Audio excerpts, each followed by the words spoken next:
with what the EC has done upon your request? Sunday, let me say good evening to your cherished listeners. I will not describe it as are we satisfied. It is about the records given out today on our demand. The records they gave us indicate a national summary of the register, and in that summary there was a startling revelation of our information that has been hidden from us for all this while, of which we made further demands from the EC to come clean with that, and that has to do with the collapse of certain polling stations that we are not aware, and then they've migrated them to certain polling stations we are not aware at all. So we needed the EC to come clean and give us data of those collapsed polling stations, because all along we have been working. They've never indicated to us that they are collapsing polling stations. They've never indicated that. They only made us to understand that they were going to create additional voting centers, and that they were not creating new polling stations, but they are creating voting centers because of the limited registration exercise that we conducted. And then any polling station which figure crosses 750, automatically they will split it into two, so that you can have two voting centers there. So that has increased the polling stations to about 40,900 plus. But today, their statement indicated that they have collapsed some polling stations, which of course we are not aware. So we demanded further and better particulars of this information. But is that not reasonable what the EC said? So we have a standard number of people who make up a polling station. To the extent that these polling stations do not have enough, the logical thing would be to collapse these polling stations and send these people to nearby polling stations. How problematic is this? Sunday is problematic because we are talking of the upper limit. There is no indication of lower limit.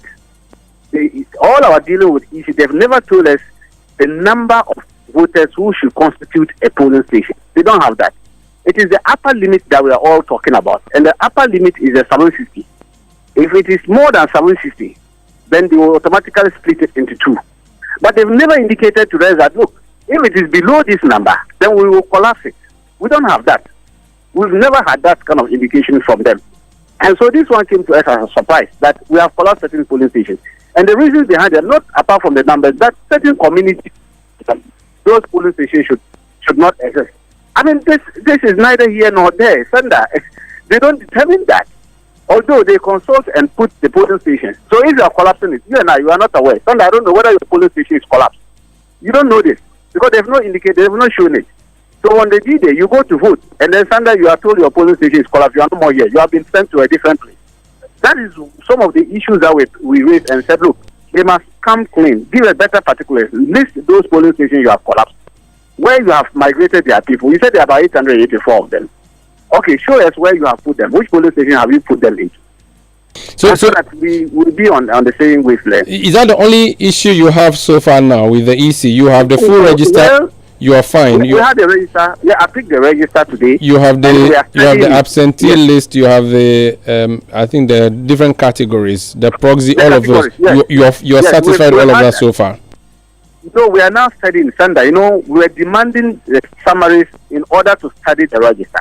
So we picked the register today with the summaries. So we are currently studying the register as a body and comparing that with their summaries. And then we've also demanded their regional summaries. You know what they gave us, a national summary. It didn't include regional summaries.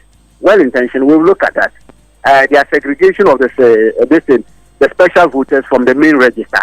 I mean, this is a new innovation they are just creating.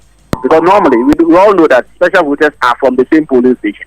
And so having segregated them now, and they created a register for it, and then the main register had about 18,640,000 or so. That means that in the next foreseeable future, that is the next district assembly election, they have to now compile a fresh register again by bringing these special voters back to the main register. That gives it. So this is a new thing they have done. We have studied it. We'll look at it, and then we'll make our verdict clearer very soon. But this is the preliminary things that we told them today at the IPAC meeting. All right. And I'm sure they will take it on board. Thank you so much for speaking to us. That's Dr. Rashid Tanko Computer. He is Deputy Director of IT and Elections with the NDC.